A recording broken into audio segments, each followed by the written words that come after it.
प्रिय श्रद्धालुओं, जय श्री कृष्णा, जय सिया राम, जय श्री राधे राधे, जय श्री महाकाल। इस वीडियो में सुनाएंगे आपको देवर्षि नारद द्वारा युधिष्ठिर को उपदेश दिए जाने की कथा। कहते हैं, शुभ मुहूर्त में धनुराज युधिष्ठिर ने 10 सहस्त्र विप्रों को विविध पदार्थों के भोजन कराए और दक्षिणा में बहुमूल्य वस्त्राभूषणों से उन्हें तृप्त कर एक एक सहस्त्र गौएं दान दी। तब धौम पुरोहित और वेद व्यास जी मुनि की आज्ञा प्राप्त करके धर्मराज युधिष्ठिर ने बंधु बांधवों सहित उस सभा भवन में प्रवेश किया। उस उत्सव में अनेकों ऋषि मुनि, देश देशांतरों के राजा महाराजा सभी सम्मिलित हुए। धर्मराज युधिष्ठिर ने वस्त्राभूषणों एवं रत्नों से सभी का सम्मान किया। वे अपने भाइयों सहित इंद्र के समान उस सभा में विराजमान हुए। गंधर्व और अप्सराएं भी वहां आकर अपने गान एवं नृत्य में सभासदों को प्रसन्न करने लगे। एक दिन देवर्षि नारद ऋषियों सहित उस सभा में उपस्थित हुए। राजा युधिष्ठिर उन्हें देखते ही खड़े हो गए और उन्हें नमस्कार करके उचित आसन पर उठाया। देवर्षि ने युधिष्ठिर से कहा, राजन, आपकी यह सभा तो अत्यंत सुंदर है। आपके पिता पांडु ब्रह्म हत्या के पाप से इस समय तक मुक्त नहीं है। यह बात कहने के हेतु आपके पास मुझे भेजा है। युधिष्ठिर कहने लगे, हे भगवान, जिसका पिता स्वर्ग ना पा सका उस पुत्र का जीवन व्यर्थ है। अतः आप ऐसी युक्ति बताइए जिससे मेरे पिता राजर्षि हरिश्चंद्र के समान इंद्र की सभा में चिरकाल तक आनंद होगा।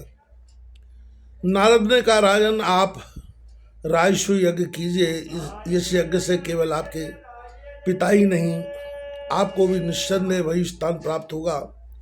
अब मुझे अनुमति दीजिए, मैं अब श्री कृष्ण के पास द्वारका जाऊंगा। इतना कहकर नारद वहां से चले गए। धर्मराज युधिष्ठिर ने भाइयों और मंत्रियों को बुलाकर पूछा कि राजसूय यज्ञ के विषय में आप लोगों की क्या सम्मति है।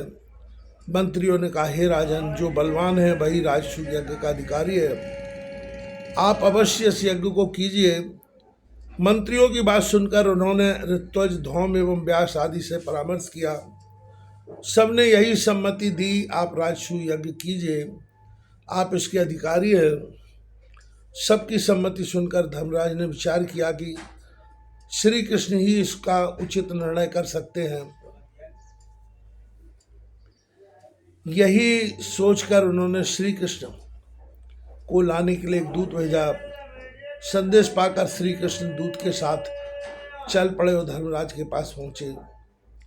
युधिष्ठिर ने उनका उचित सत्कार किया। कृष्ण जब विश्राम कर चुके तब उचित अवसर पाकर युधिष्ठिर ने अपना अभिप्राय प्रकट किया। वे बोले, हे भगवान, मैं राजसूय यज्ञ करना चाहता हूँ।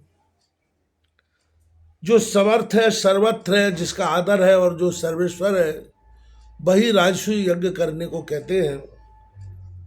अतः यह आप ही की सम्मति पर निर्भर है कि मैं राजसूय यज्ञ करने के लिए समर्थ हूँ या असमर्थ। श्री कृष्ण बोले, हे राजन, आप सर्वगुण से युक्त हैं, इसलिए आप राजसूय यज्ञ करने के अधिकारी हैं। परंतु आपके समान इच्छा जरासंध की भी है। उसने अनेक राजाओं को हराकर बंदी बना रखा है। वह उनसे सेवा लेता है। वह कैदी राजाओं के द्वारा यज्ञ संपन्न करना चाहता है। उसकी प्रतिज्ञा पूर्ण हो चुकी है। इसलिए यदि आप राजसूय यज्ञ कराना चाहते हैं तो सर्वप्रथम जरासंध का वध कराइए। जब तक यह न होगा आपका राजसूय यज्ञ न हो सकेगा। युधिष्ठिर ने कहा, हे कृष्ण, आपकी सम्मति सर्वोपरि है। हम आपके ही बल से अपने को बलवान मानते हैं, किंतु जब स्वयं जरासंध की शक्ति से शंकित हैं तब तो मुझे संदेह है कि आप बलराम, भीम तथा अर्जुन में से कोई मार सकता है या नहीं। आप ही कृपा कर मेरे कर्तव्य को निश्चित कीजिए। युधिष्ठिर की बात सुनकर भीम ने कहा, शत्रु को विजय करने के लिए राजा को पराक्रमी, बली, नीति निपुण तथा युक्ति संपन्न होना चाहिए। उद्योगी और नीति निपुण कम शक्ति होने पर भी बलवान शत्रु को जीत लेता है। श्री कृष्ण नीतिज्ञ है, मुझे अपने बल पर विश्वास है। अर्जुन विजय प्राप्त करने में समर्थ हैं, अतः अकेले नहीं तो हम तीनों मिलकर जरासंध का वध करेंगे। भीम की बातें सुनकर श्री कृष्ण बोले, प्रजापालन, समृद्धि आदि सब गुण आप में हैं। जरासंध में केवल एक बल है, उसके आश्रित भी उसके कठोर व्यवहार के कारण उससे प्रसन्न नहीं है। हम उसे अवश्य जीत सकते हैं। वह राजाओं को बंदी बना चुका है और उनका वध करना चाहता है। उसे इस क्रूर कर्म से रोकना चाहिए। श्री कृष्ण से आश्वासन पाकर भी धर्मराज उन तीनों को जरासंध के साथ युद्ध में भेजने को तैयार ना हुए। वे बोले, मैं आप तीनों को कैसे भेज दूं? अर्जुन और भीम मेरे नेत्र और मन खोकर मैं कैसे जीवित रह सकूंगा? युधिष्ठिर की ये उत्साहहीन बातें सुनकर अर्जुन ने कहा, हम लोग हमारे बल पराक्रम और कुलीनता की प्रशंसा करते हैं।